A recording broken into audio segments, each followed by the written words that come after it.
How to cancel Astroline subscription. Hello everybody and welcome to our channel. Today I'm gonna teach you how you can cancel your Astroline subscription, so please watch till the end to properly understand the tutorial. So this is just one method. If perhaps you used as a payment method your Google Play account, okay?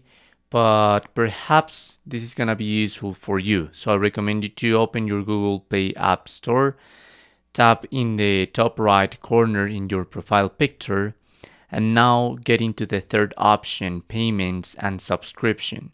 There into the second option, subscriptions, and there must be your Astroline subscription. So if you have it here, there, you just have to select it and delete your membership. So this is not going to process another payment through your Google account. And that's how you can do it.